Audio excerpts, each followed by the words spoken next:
नमस्कार, मैं हूं नीलू। तो इजराइल जिस तरह से लगातार हमास के ऊपर हमले कर रहा है, अब हमास ने इसे लेकर इजराइल को एक बड़ी चेतावनी दे दी है। उसने कहा है कि देखिए, अगर इसी तरह से इजराइल के हमले जारी रहेंगे तो फिर हमारी तरफ से जितने भी बंधक हैं उन्हें ताबूत के साथ इजराइल भेज दिया जाएगा। आप इस धमकी या इस चेतावनी को आप किस तरह से देखते हैं और सारी तरफ इसे किस तरह से देखा जा रहा है? बातचीत करने के लिए मयंक मेरे साथ जुड़ गए हैं। मयंक, एक चेतावनी हमास की तरफ से इजराइल को दी गई है, लेकिन इस बार एक बड़ी धमकी है, वो भी बंधकों को लेकर। देखिए, हमास की तरफ से एक बयान जारी किया गया है जिसमें ये कहा गया है कि जिस तरह से इजराइल हमले कर रहा है, अगर ये हमले जारी रहे तो बंधक ताबूत में वापस जाएंगे, जैसा कि आपने कहा।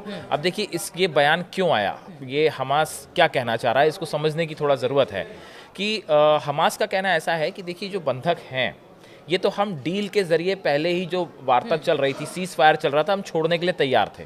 लेकिन अब आप जिस तरह से हमले करके इन बंधकों को छुड़ाने की कोशिश कर रहे हो, जिस तरह से नेतन्याहू और इजराइल अपनी फोर्सेस के दम पे इनको छुड़ाने की कोशिश कर रहे हैं, हमास का कहना है कि जिस तरह से आप बम्बार्डमेंट कर रहे हो गजा में, इन हमलों में ही ये बंधक मारे जा सकते हैं।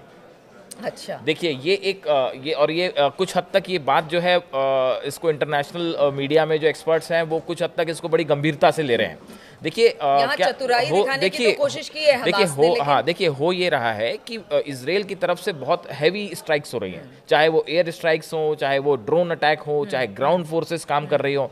तो अब ये जो हमले हो रहे हैं, इनमें अगर मान लीजिए किसी जगह पे जहाँ पे बंधक रखे हैं हमास ने, हालांकि अभी तक इजराइल को इसकी कोई भनक ही नहीं है कि वो बंधक कहाँ है, वो पिछले 17 महीने से बंधकों के बारे में कोई जानकारी नहीं है।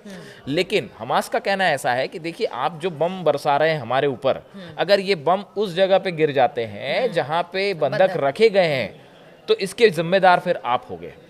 तो एक तो संदेश इसमें ये है, और दूसरा संदेश ये दिया गया है कि जिस तरह से आप हमले कर रहे हैं, 850 से ज्यादा फिलिस्तीनियों की मौत हो चुकी है पिछले कुछ दिनों के अंदर इजराइल की स्ट्राइक्स में।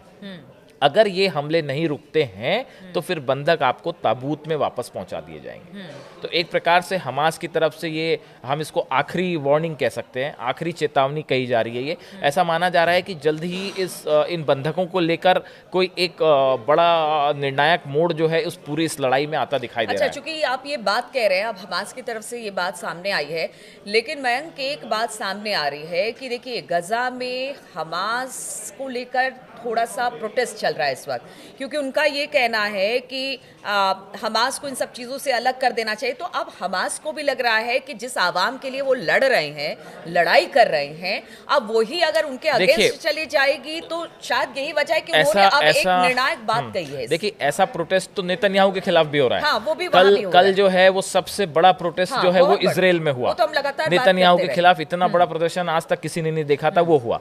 तो अब देखिए, अब यहाँ पे स्थिति क्या है कि नेतन्याहू, ये जो स्ट्राइक हो रही है इजराइल की, इसमें है ना, जो इंटरनेशनल सोशल मीडिया पे चर्चाएं हैं, बहुत सारे एक्सपर्ट्स को ये बात डाइजेस्ट नहीं हो रही कि ये बंधकों को छुड़ाने की स्ट्राइक है। बहुत से लोग ये कह रहे हैं कि जो ट्रंप का प्लान था कि भाई गजा से फिलिस्तीनियों को यहाँ से हटाया जाए, तो ये जो स्ट्राइक्स हो रही हैं, क्या ये उसी को एग्जीक्यूट करने की कोशिश है? ये आपने बड़ी देखिए, अभी गाजा इजराइल के जो डिफेंस मिनिस्टर हैं, उनका एक बयान आया कि भाई अगर आप बंधकों को नहीं छोड़ते हैं तो हम फिलिस्तीनियों को हटाने का सिलसिला जारी रखेंगे और एक बड़े एरिया में और हम जो है अपनी फोर्सेस भेज देंगे।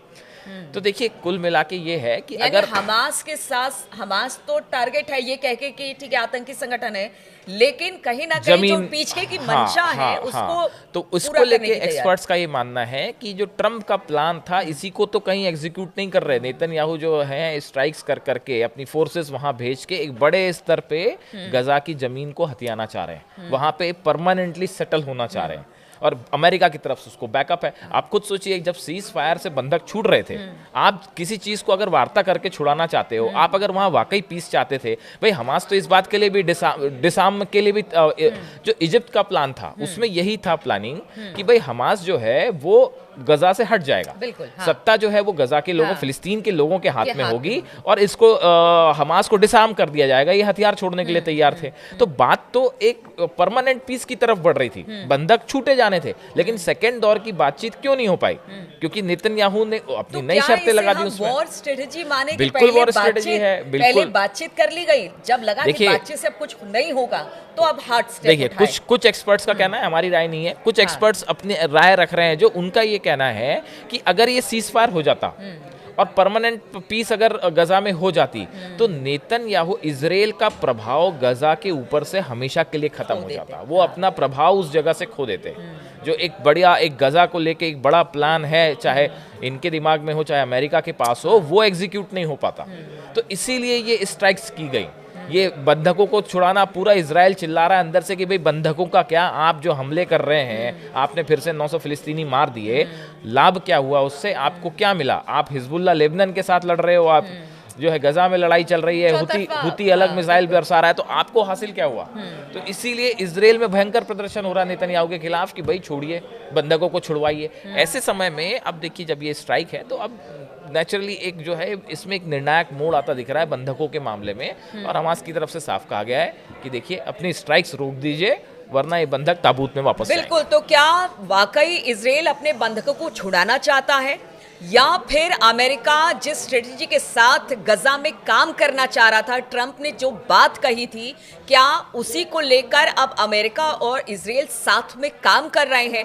बहुत सारे सवाल हैं अब गजा पट्टी को लेकर या फिर फिलिस्तीनियों को लेकर। अमेरिका और इजराइल की क्या भूमिका रहेगी, हमास इसमें अपनी क्या भूमिका अदा करेगा, इस पर लगातार हमारी नजर बनी रहेगी। आप बने रहिए हमारे साथ।